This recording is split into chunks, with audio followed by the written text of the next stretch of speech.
Hello दोस्तों, good afternoon. हम science with GK GS के प्लेटफॉर्म पर आप सभी का स्वागत है। आप आज हम लोग जो है कार्बोहाइड्रेट के बारे में थोड़ा सा पढ़ेंगे। कार्बोहाइड्रेट के बारे में थोड़ा सा जानेंगे कि कार्बोहाइड्रेट है क्या, कार्बोहाइड्रेट का वर्गीकरण कितने प्रकार से होता है, यह कहाँ से प्राप्त होता है। तो इन सभी चीज़ों के बारे में चलिए आज हम लोग थोड़ा सा पढ़ते हैं कि कार्बोहाइड्रेट है क्या। तो चलिए आइए देखते हैं। कार्बोहाइड्रेट कार्बोहाइड्रेट यह दीर्घमात्रिक पोषक तत्व है। दीर्घमात्रिक पोषक तत्व मतलब यह लंबे समय तक चलने वाला है पोषक तत्व होता है। इसका जो सूत्र होता है, कार्बोहाइड्रेट का जो सूत्र होता है जो है CH2O होता है। कार्बोहाइड्रेट का सूत्र क्या होता है? CH2O होता है। इसे जो है कई नामों से जाना जाता है, जैसे स्वेसार हो गया, कार्बोज हो गया, शर्करा हो गया, CHO आदि नामों से ये जाना जाता है। 1 ग्राम प्रोटीन 1 ग्राम कार्बोज अगर हम ग्रहण करते हैं तो उसमें 4.2 कैलोरी ऊर्जा हमें प्राप्त होती है। कितनी ऊर्जा हमें प्राप्त होती है? तो 4.2 ऊर्जा हमें प्राप्त होती है। कार्बोहाइड्रेट का सकल मोल मतलब इसका जो है ग्रास वैल्यू कितना होता है? तो 4.1 होता है। कार्बोहाइड्रेट का सकल मूल्य क्या होता है? 4.1 होता है। भारतीय आहार में लगभग जो है 60% कार्बोज हम प्रतिदिन ग्रहण करते हैं। हम अपने भोजन में जो दाल है, चावल है, सब्जी है, रोटी है, ये सब जो ग्रहण करते हैं उसमें से लगभग 60% कार्बोहाइड्रेट पाया जाता है। इसमें कार्बोहाइड्रेट इसमें से क्या पाया जाता है? 60% कार्बोहाइड्रेट पाया जाता है। कार्बोहाइड्रेट का वर्गीकरण, कार्बोहाइड्रेट जो होता है ये थोड़ा सा मैं और बताना चाहूँगी कि कार्बोहाइड्रेट जो होता है ये जो है सबसे अधिक वनस्पति जगत से प्राप्त होता है। जैसे आलू हुआ, गेहूँ हुआ, चावल हुआ, इसमें से सबसे अधिक कार्बोहाइड्रेट प्राप्त होता है।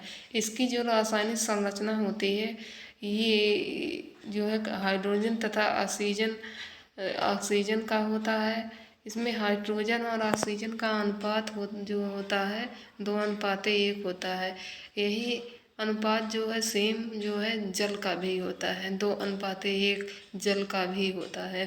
कार्बोहाइड्रेट का जो सरलतम रूप होता है वो ग्लूकोज होता है। कार्बोहाइड्रेट का सरलतम ग्लूकोज होता है।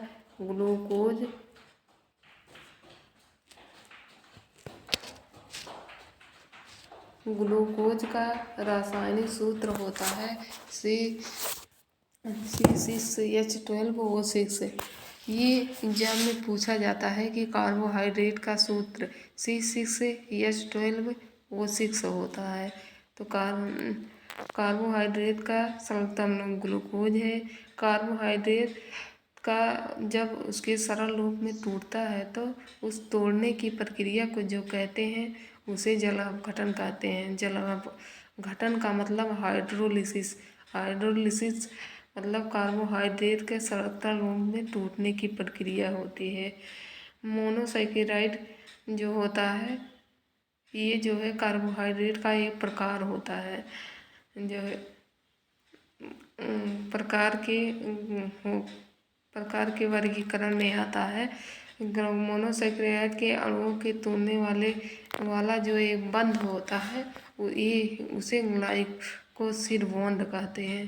क्या कहते हैं? तो इसे ग्लाइकोसिड बॉन्ड कहते हैं। ग्लूकोज का ही मेल रक्त शर्करा में होता है। इसका मेल जब ग्लूकोज का मेल जो है रक्त में होने लगता है तो इस कारण जो है ग्लूकोज को रक्त शर्करा या ब्लड शुगर भी कहते हैं। ये नोट्स में नहीं है, मैं आप लोगों को वैसे ही बता रही हूँ, कृपया ध्यान से सुनिएगा। जो है जब शरीर में जो है इसकी ग्लूकोज की मात्रा जो है शरीर में जब ज़्यादा होने लगती है तो जो है यह हमारे शरीर में संग्रहित हो जाती है। और यह कहाँ कहाँ संग्रहित होती है, तो हमारे मांसपेशियों एवं यकृत में यह संग्रहित हो जाती है। और जब कभी हमारे शरीर में ग्लूकोज की मात्रा कम होने लगती है तो यह संग्रहित ग्लाइकोजन फिर से पुनः ग्लूकोज में बदल जाता है और ग्लूकोज में बदल कर यह फिर से ऊर्जा देने का कार्य करने लगता है। ये जो है कार्बोज के निर्माण के लिए जो है पेड़ पौधों में जो या तो क्लोरोफिल होता है, ये क्लोरोफिल जो होता है ये पौधों के हरे पत्तियों के हरे रंग के कारण होता है। हरे रंग की वजह से पत्तियों क्लोरोफिल के कारण पत्तियों का रंग हरा होता है। सूर्य का प्रकाश जल एवं कार्बन डाइऑक्साइड से यह क्रिया जो है प्रभावित होती है। यह प्रक्रिया ही जो है संश्लेषण कहलाती है, प्रकाश संश्लेषण कहलाती है। तो इतना आप लोगों को उम्मीद करती हूँ कि आप लोगों को इतना समझ में आया होगा कि कार्बोहाइड्रेट क्या है। कार्बोहाइड्रेट एक द्विमात्रिक जो है पोषक तत्व होता है। इसे कई नामों से जाना जाता है। इसे श्वेतसार विटामिन, कार्बोज, शर्करा, CHO आदि के नाम से जाना जाता है। 1 ग्राम अगर हम जो है 1 ग्राम कार्बोज से जो है हमें 4.2 कैलोरी ऊर्जा मिलती है प्रतिदिन।